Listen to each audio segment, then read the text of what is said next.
Ya, halo teman-teman semua, kembali lagi bersama aku di Project. Jadi kita akan meneruskan materi tentang HTTP request ya, REST API. Nah, kali ini kita pakai metode GET. Gimana cara gunain metode GET? Sama seperti sebelumnya, HTTP method itu ada banyak jenisnya. Dia ada GET, ada POST, FETCH, dan sebagainya. Sebelumnya kita sudah mempelajari tentang POST di materi sebelumnya tentang HTTP request yang metodenya POST. Nah, metode sekarang yang kita akan pelajarin itu metode GET. Sebenarnya mirip-mirip. Kita akan membuat 2 buah bahan. Kita menggunakan bahan ajar juga. Ini di GitHub yang baru itu GET yang ini. Jadi teman-teman nanti download aja. Nanti di ini ada cara petunjuknya. Jadi copy-copy file-file yang ada di sini ke dalam project baru kalian. Jadi kita replace gitu ya. Mainnya udah kayak gini dan udah di-include pas pack YAML ini. Oke, ketika project sudah selesai, jalanin dan nanti hasilnya akan seperti ini ya. Nah, ini kita menggunakan bahan ajar. Nah, kemudian kita sama seperti sebelumnya, kita membedakan gimana cara menggunakan pakai stateful dan gimana cara pakai provider. Kita langsung aja. Nah, yang pertama kita coba ini statefulnya dulu. Stateful ini kita masuk ke page-nya. Nanti page-nya stateful tuh kayak gini bentuknya. Ya. Jadi ini kita nge-get apa gitu. Nah, di sini ada cara default ya. Ini belum diisi apapun. Nah, kita akan meng-get apa? Nah, ini kita buat coba cek dulu model statefulnya. Ini belum ada ya. Nah, nanti kita akan menggunakan request in yang ini. Misalnya kita nge-get single user. Nah, nanti kita ambil data yang ini nih. Jadi ini ada sebuah map. Itu ada dua buah key, data dan support. Nanti kita ambil yang key yang datanya aja buat dapetin yang data-data ini. Oke. Gimana caranya? Ayo kita langsung aja. Berarti di sini yang akan kita lakukan adalah kita membuat sebuah data dulu. Kita konstruktor ya. Ada ID, email, nama sama avatar. Oke, berarti ada ID, full name, ada email sama ada avatar. Oke. Nanti ini kita masukin ke konstruktornya menggunakan nama argumen aja. This. Nah, ini semua masukin aja ya. Oke. Udah dimasukin semua. Nah, yang kita lakukan adalah membuat sebuah function. Karena nanti kita akan menggunakan di sini, jadi kita harus expose dia menggunakan static. Nah, ini materi penjelasan static itu ada di file di video sebelumnya ya. Kita masukin aja feature apa? Kita akan mengembalikan ini nanti. Oke. Namanya misalnya connect API, dia membutuhkan beberapa parameter. Yang pertama dia ini misalnya nanti kita ganti-ganti nih. API user ID 2, ID 3, ID 4. Nah, ini datanya bakalan beda-beda. Nah, ini yang berarti kita membutuhkan sebuah ID. Jadi kita passing sebuah ID, misalnya string aja. Sini, jangan lupa dia asinkronus karena kita akan menggunakan HTTP request. Oke, jangan lupa import dulu HTTP-nya. Import http.dar kita sebagai HTTP. Oke, kita pasang di sini. Oh iya, sebelumnya kita URI dulu ya. URI-nya URL-nya URI parse. Nah, apa nih URL-nya? URL yang kita pakai adalah yang ini. Yang ini ya, teman-teman. Ini copy aja. Masukin ke sini. Ya, nanti ID-nya itu jangan langsung di hardcode kayak gini, tapi kita menggunakan ID yang dari passing data ini. ID gitu ya. Ini teman-teman. Nah, ini kita udah dapat URL-nya, kita pasang sebuah variabel misalnya data ya, hasil respon. Hasil respon ini kita tungguin dulu. HTTP .get. Nah, kita pakai metode get sekarang. Nah, metode get ini sebelumnya kan kita kan kalau metode post kita nge-post data, di sini kita pasang body-nya ya. Body-nya yang kita post ini apa gitu. Nah, kalau metode get itu nggak perlu, tergantung data yang teman-teman mau passing. Kalau misalnya get tapi ada datanya, ya kirim. Kalau nggak ada data apapun, jadi kita langsung nge-get dari sini aja. Nanti hasil dari getnya itu kan kita dapat ini nih, dapat data-data ini, bentar. Ini dapat data-data ini, kemudian ini datanya yang kita taruh di sini. Nah, ini berupa responnya. Nah, jangan lupa kita harus mengkonvert datanya, kita convert ke dalam JSON decode ya. JSON decode, apa yang decode? Hasil dari respon yang bodinya. Nah, seperti ini teman-teman. Nah, coba kita print dulu deh. Kita coba print dulu, bentuknya akan seperti apa. Print data misalnya. Ini. Nah, coba kita jalanin ini di sini. Kita pasang dia http stateful titik connect to API, ID-nya misalnya pasang 2 deh, ID 2. Nah, kita save, coba kita get. Nah, ini ada error nih, return feature. Ini nanti dulu deh, ya. Ini nanti dulu, karena kita nggak nge-return apapun, jadi kita nyoba ngeprint dulu. Save, ini debugnya kita keluar, hapus, kita get. Nah, kita dapat data ini nih ya, sama seperti yang ini ya, sama.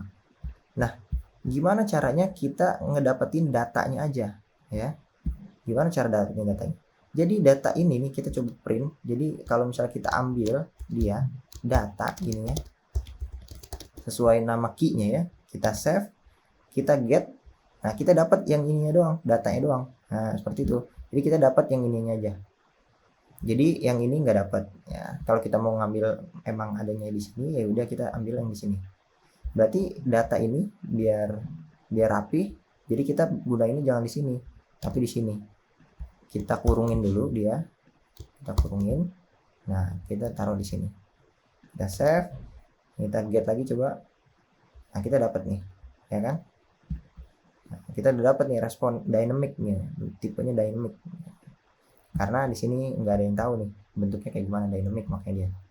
Oke, kalau misalnya kita udah dapat, mungkin ini kita simpulin dia kan datanya ya, hasil yang ini kita simpan sebagai mapping deh, ya, string terus dynamic. Sebenarnya nggak dipasang ini juga nggak apa-apa, tapi kita mau data JSON yang hasil dari yang ini itu kita bentuk ke sebuah mapping. Nanti kita ambil datanya. Gunanya buat apa? Ini biar data kita ya gini, biar kita dynamic. Sebenarnya nggak masalah sih kalau teman-teman mau hapus aja, nggak masalah. Karena ini bentuknya udah, responnya udah pasti dynamic gitu. Jadi kita langsung aja di sini, jangan lupa tadi pasang lagi feature http stateful, sini copy sini, dan kita akan mereturn ini. Kita pasang konstruktor aja. Konstruktornya pasang ya, jangan lupa. Jadi di sini ada ID kita bisa ambil dari data sini. Data yang mana nih? ID ini kita dapat ID-nya. Oke. Kemudian kita pasang name ya. Full name di sini, full name. Nah, tapi full name ini di sini datanya tuh nggak ada full name, ada first name, last name. Jadi kita gabungin ya keduanya. Berarti kita pasang yang first name dan last name gitu ya. Kita copy, kita tambahin, kita kasih jarak spasi ya di sini. Ini yang last name-nya. Jadi kita menggabungkan. Oke, ini ada the full name. Kemudian kita bisa pasang apa lagi nih? Avatar ya. Avatar. Dia ini avatar ya, bener. Email. Oke, kemudian email. Oke, nah ini udah kita siapin semua. Kita akan nge-return ini. Oke, setelah kita udah return, berarti kita udah siap pakai ininya. Kita langsung ke sininya. Connect API 2. Nah, ini mungkin kita nanti bakalan random aja ya. Random menggunakan angka random x integer. Dari sampai 10 deh, sampai 10 ya. Nah, randomnya dari berapa? Randomnya kita pasang dia dari angka 1 sampai 10 ya. kita ubah dia ke toString karena dia memintanya string ya. Ini Connect API membutuhkan string ID, jadi ini ID-nya kita random. Pas ini diklik, kita random ID-nya ya. Kemudian dia di sini karena dia feature, kita bisa pasang then ini sini. Ini value-nya kita akan masukkan apa dia? Kita akan mengganti di sini, kita buat dulu nih sebuah, jangan final, http stateful, misalnya namanya data respon. Awal-awalnya http stateful ini masih kosong ya awal-awalnya, jadi kita bisa ambil di sini, pasang ya, pasang dia di sini. Kita set state, jangan lupa data respon sama dengan value-nya, jadi kita isi, kan udah ada nih ya data responnya. Nah ini kita tinggal cekin aja, misalnya nih image network, kita cek dulu nih data responnya, data respon titik avatar, apakah dia null ya, cek. Kalau dia null ya kembaliin ini defaultnya yang ini ya, no user. Nah kalau misalnya dia tidak null, ini caranya. Kalau dia tidak null, dia akan ngapain? Dia akan mengembalikan data avatar ini. Oke. Nah gini, jadi kalau dia null dia kembaliin ini, kalau tidak null dia kayak gini avatar. Ini string ya udah. Ini bakalan dapat URL kayak gini nih, http. Nah ini karena image network, jadi kita bisa pakai nih. Misalnya kita coba cek, nah ini bakalan dapat nih image-nya kayak gitu teman-teman. Nah yang ini ya, jika null kayak gini.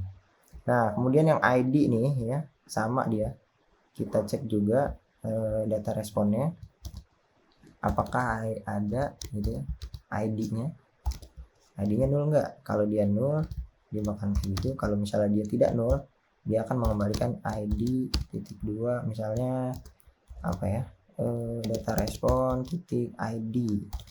Oke, nah seperti ini. Oke, ini kita copy, masukin sini. Ini untuk name ini nggak usah karena belum ada data ya. Name, full name, full name. Oke, ini full name. Kemudian ini untuk email ya, udah ya, udah. Nah ini untuk yang stateful, jadi bentuknya kayak gini. Kita refresh, coba kita get datanya, klik. Nah ini ada error nih, kenapa nih? Integer. Oh jadi tipenya integer nih, maksudnya di sini nih. Jadi kita stateful. Nah ini nih, data ID ini kan dia kita simpannya sebagai string ya. Padahal yang kembalian dari data yang ini di sininya tuh tipenya integer bentuknya. Makanya kita harus ubah dulu yang ini ke bentuk string, toString. Save, kemudian kita refresh, kita get. Nah dapat nih, kita get lagi. Nah karena ini random ya ID-nya, jadi dia nge-get nih. Oke, get. Oke, get lagi. Nah itu ya teman-teman. Nah ini menggunakan stateful. Gimana kalau misalnya kita menggunakan yang providernya ya kan? Jadi coba teman-teman ganti ini ke bentuk yang provider ya. Ini kita uncomment dengan klik comment kontrol tanda tanya itu biasanya ya. Oke, nah import yang ininya nanti dulu, jadi kita pasang yang menggunakan provider. Nah ini udah provider nih. Nah berarti yang kita ubah-ubah di bagian sini, page provider. Nah ini provider, ini get provider. Kita save, get provider ya, yang ini ya. Nah nanti di sini teman-teman buka bagian modelnya, providernya. Nah berarti kita menggunakan dua ini. Nah yang pertama kita lakukan adalah kita membuat di sini datanya nih, yang kita mau mapping ya, data ini ya. Jadi kita buat dia sebuah mapping, dia tuh bentuknya string dan dynamic. Oke, dia misalnya namanya data gitu, awal-awal kosong gitu. Kemudian kita pasang getternya, get data ini, kita nge-return data ini. Oke, kemudian kita ambil lengthnya, misalnya getter jumlah data sama dengan nge-return data titik length. Nah ini, oke, ini udah siapin getternya jika diperlukan aja ya. Jadi terus kita akan membuat sebuah function void. Ini function yang sama ya, mirip ya, dia sama kayak gini, functionnya connect API. Ini copy aja, copy, kita pasang di sini. Nah dia bentuknya asynchronous dan dia tidak nge-return apapun. Nah ini sampai sini aja. Nah JSON butuh dia, kita pasang aja import convert HTTP juga. Jadi ini kita import HTTP, jangan lupa kita pasang sebagai HTTP. Oke, nah seperti ini ya. Nah jadi dia nge-returnnya data, tapi data yang ini kita masukin aja ke dalam sini. Jadi kayak gini aja. Oke, ini nggak perlu ngeprint. Jangan lupa notify listener. Oke, kita save. Nah ini kita udah siap nih providernya. Simple ya, beda sama stateful ya yang rada lebih rumit. Kalau kita udah siapin provider, jadi kita pasangnya gimana? Jangan lupa di main dartnya ini pasang notifier provider buat biar dia bisa dipakai. Di sini kita bisa kasih dia final sebuah data provider ya. Data providernya tipenya provider, kita ambil dari of konteksnya, listennya false, nggak tidak buang memori ya. Nanti kalau mau yang listennya selalu true, kita pakai consumer aja. Nah di sini apa yang kita pasang di sini, HTTP provider. Oke, kita udah punya data provider, kita bisa pakai di sini. Titik. Nah kita ambil yang connect to API, ID-nya. Nah ID-nya kita pasang yang random tadi aja. Ini ya. Oke, kita copy, kita pasang di sini. Random butuh import dart.mat. Nah ini ya, dart.mat. Kita save. Nah ini jangan lupa. Oke, ini udah siap, udah kayak gini. Berarti yang ini udah siap nih. Nah tinggal kita pasangin consumer yang mana yang mau berubah-berubah. Image network. Nah ini ya yang mau berubah-berubah ya.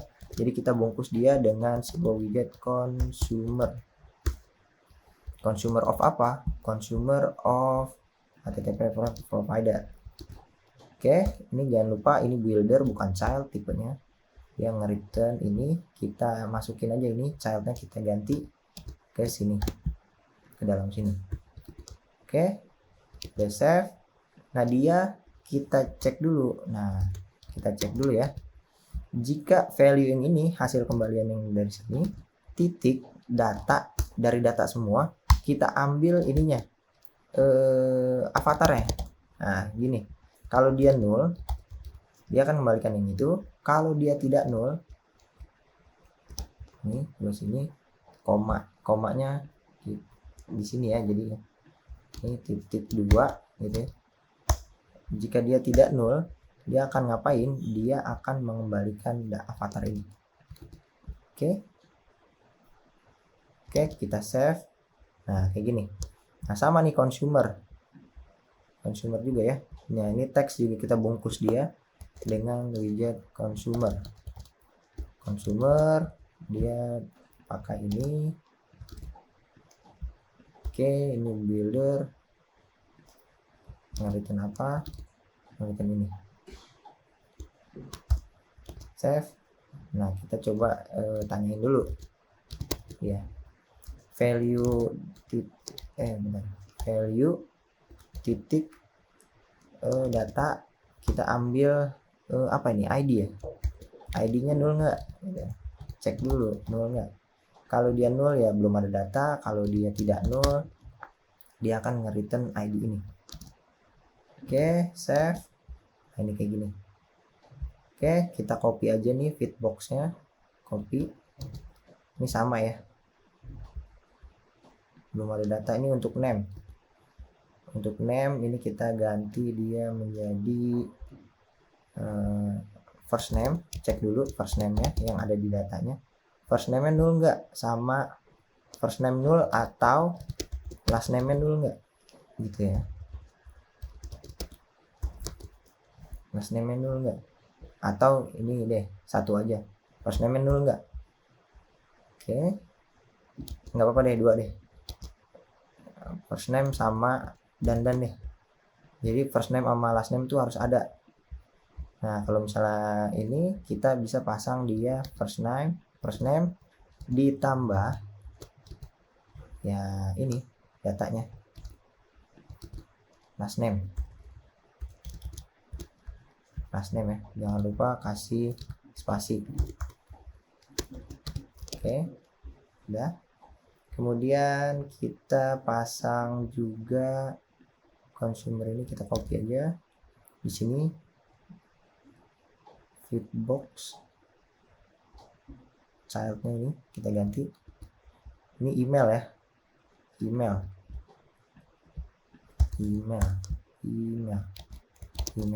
Nah ini email, widget consumer, udah cuman ini. Kita refresh, coba kita get datanya, klik. Wah kenapa nih error nih, kayaknya ada yang salah nih kayaknya. Overflow render text, overflow bagaimana ya?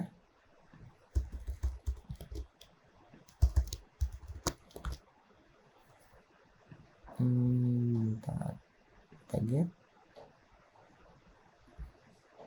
ini, dapat ini name ID. Nah di bagian ID nih overflow nih, kenapa dia overflow ya? Oh dia tipenya apa, integer ya, to string kali ya, save. Nah ini to string, berarti kita gunainnya string interpolation harusnya nih, lupa kita string interpolation gini ya. Kita hapus ini ya, kita pasang di sini ID. Oh salah gini string interpolation ID nya berapa gitu ya, ID nya ini. Nah seperti ini, kita refresh coba, belum ada data nih, kita get datanya, dapat, kita get lagi, dapat, get lagi, dapat lagi ya. Nah jadi kalau misalnya menggunakan provider, jadi kita bisa, teman-teman terserah teman-teman ya, menggunakan provider atau yang menggunakan stateful. Ini ya seperti ini perbedaannya. Teman-teman menggunakan provider, codingannya akan seperti ini. Jika stateful, teman-teman akan seperti ini, dia masukin ke dalam kelasnya, ke dalam konstruktor. Oke, mungkin cukup sekian pelajaran tentang get gitu ya. Mungkin di bagian put dan fetch itu sebenarnya mirip-mirip ya. Jadi ini put nih, misalnya kalau kita get itu dia get cuman meminta ID, nah langsung dia dapat datanya. Tapi kalau misalnya put, dia diminta ini ID dan juga diminta datanya. Nah ini yang tadi yang saya maksud nih. Jadi di sini get URL ini misalnya put, nah gitu ya, put, dan dia di sini kasih body gitu, karena dia ngirim data gitu, karena put ini mengirim data. Ini sebenarnya konsepnya mirip-mirip sama kayak post gitu, karena post itu kan men-store data, sedangkan put itu mengupdate, mereplace data. Jadi dia perlu ngirim juga kan, ngirim datanya, mungkin seperti itu. Jadi ya mirip-mirip lah. Ini mungkin materi put dan fetch teman-teman bisa kulik sendiri gitu ya. Jadi ini mirip banget sama yang get sama post, nanti konsepnya seperti ini. Cara ngambilnya juga sama. Untuk delete, nah sama nih. Jadi kalau misalnya kita ini nge-request ini, misalnya delete gitu ya, URL-nya apa.